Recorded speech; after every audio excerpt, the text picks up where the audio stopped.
Thank you, Ambassador. And Secretary, I can say that Sarah will blow you away.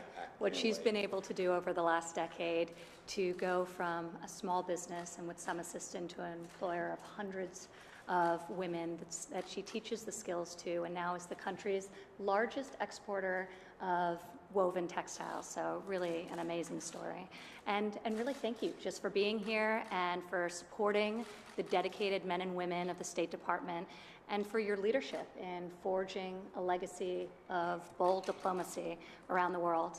I look forward to continuing to partner with you as we achieve real impact. Today, I am honored that we come together to celebrate the one-year anniversary of the Women's Global Development and Prosperity Initiative, also known as WGDP. Anniversaries like this allow us an opportunity to highlight the incredible work that's been done by all of you and your team sitting around this table, and also set new goals to drive us into the future. We're especially excited to announce the State Department's new role as lead coordinating agency, working to support the White House's continued direction on policy. The State Department, as the Secretary noted, will establish a dedicated team to work on WGDP under the incredible leadership of Ambassador Kelly Currie. State's diplomatic and policy expertise is really incredibly critical to all elements of the WGDP initiative, but particularly as it relates to driving the types of legal and regulatory reforms that are so important to sustainable change across the world. So I want to thank you again, Secretary Pompeo, Ambassador Currie, and the many others across the State Department who share this priority and are committed to the success of WGDP. I would also like to thank USAID Administrator Mark Green for his incredible leadership on this initiative. Thank you, Mark, and thank you for joining us. You have been working with us since day one, and last year launched a dedicated WGDP fund. USAID's program management expertise is essential for this fund to be successful, and we know that it will be. In December, we were thrilled to announce that WGDP got its own line item in the 2020 Omnibus Bill, which is truly incredible for a young initiative and signals the strong bipartisan support we've been so fortunate to receive in the collaboration on this initiative with members across the aisle on the Hill since its inception.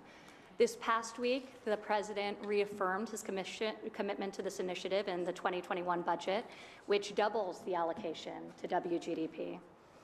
So many individuals in this room have worked tirelessly over the past several years to get this initiative off the ground, and I would like to thank everyone around this table for prioritizing women's economic empowerment efforts across your agencies and departments.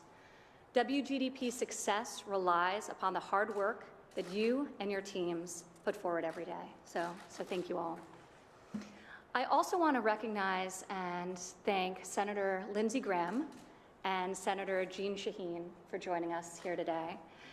You have both been instrumental in the creation of this initiative from day one and have really worked with us on developing it based on your experiences and making it what it is. We first worked together on women, peace, and security legislation, and subsequent to that on the Women's Entrepreneurship and Economic Empowerment Act, and have built a very constructive relationship based on trust and a shared mission and a shared goal, which is why I am particularly pleased to be able to announce today that we will be introducing bipartisan legislation in the Senate to promote the empowerment, development, and prosperity of women globally, aptly named the WGDP Act. This legislation would permanently authorize WGDP and establish women's economic empowerment as a core facet of the United States foreign policy, in line with the President's own national security strategy. The Women's Global Development and Prosperity Act will also permanently elevate these efforts at the State Department by establishing for the first time ever in legislation an Office of Women's Empowerment led by an ambassador at large. Since the Bush administration, there have been continuous efforts to try to codify the role of women as a foreign policy priority. This White House looks forward to working closely with Congress in passing WGDP legislation and realizing this long overdue goal. We thank you for your partnership and your commitment to helping us get this done. I'd also like to recognize and thank Representative McCall. Thank you, Representative. And his counterpart in the House, Representative Lois Frankel.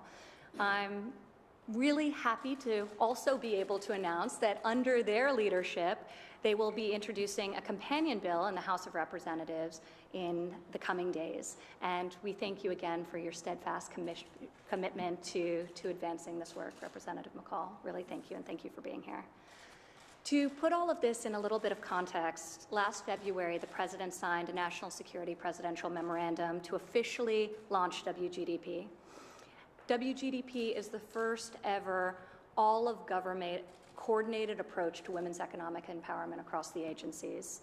This NSPM also established an ambitious goal of reaching 50 million women across the developing world by 2025. Today, we will release the first annual WGDP report in front of everyone today, detailing our impact. And I am beyond excited to be able to announce that we have reached over 12 million women in the last year alone.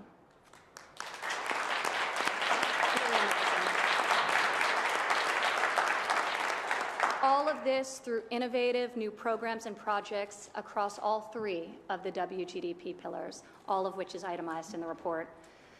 One of the key components of WGDP is recognizing the role of both the public and private sector in achieving large-scale and lasting results. The private sector is just an absolutely critical partner in our mission as we seek to address barriers to women's economic inclusion. And I would like to call out a few of our partners that were with us from inception, including MasterCard, Visa, and UPS, for helping us generate this tremendous impact. These partnerships have made it possible to source and scale innovative new projects across all three of the pillars. Under Pillar 1, we are advancing workforce development and vocational education for women by equipping them with the necessary skills to secure jobs in their local economies and to enhance the productivity of the work that they are doing.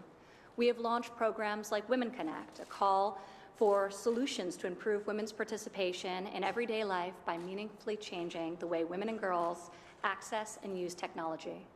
Through this program, USAID has awarded over $2.9 million to 12 grantees working to bridge the digital gender divide in their countries. In Pillar 2, we are empowering women to succeed as entrepreneurs. We know that women-owned or women-run businesses make up 1/3 of small to medium-sized enterprises in emerging markets, yet some of the greatest obstacles to growth include insufficient access to capital, mentorships, and trading markets.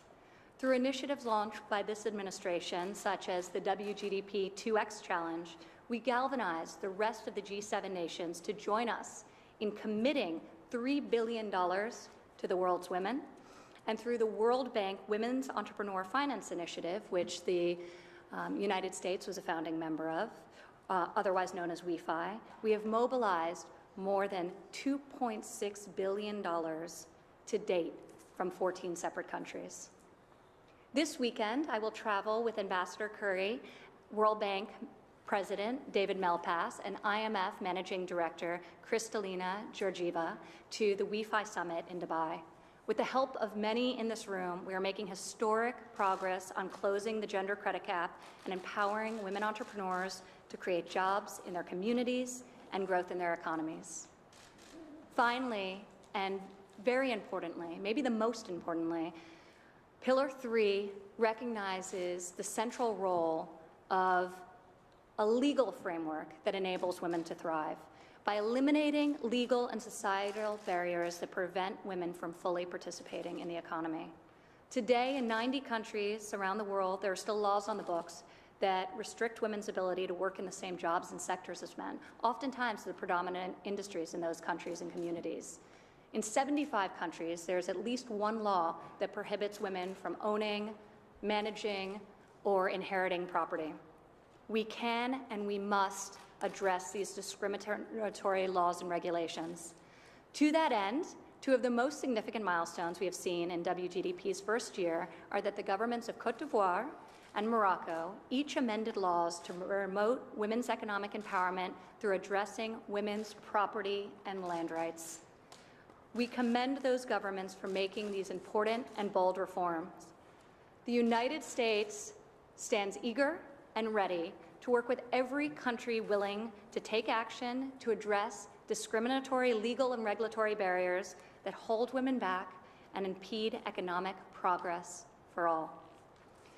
In a landmark report that was also issued today, the White House Council of Economic Advisors, and thank you, Thomas, for being here, estimates that fully addressing the 5 legal barriers of WGDP, accessing institutions, building credit, owning and managing property, traveling freely, and removing employment restrictions could increase annual global GDP by $7.7 trillion, 8.3%. It's a really amazing report, and we suggest that everyone take a close look at it. In the coming year, we can work to empower millions of women to lift their families out of poverty, to grow the economies in their country, to reduce dependence, and to deliver on the promise of greater peace and prosperity. I look forward to working with each of you around this table as we advance this ambitious goal. And now I would like to turn it over to my dear friend, Senator Graham, to follow up with a few words. Thank you, Senator.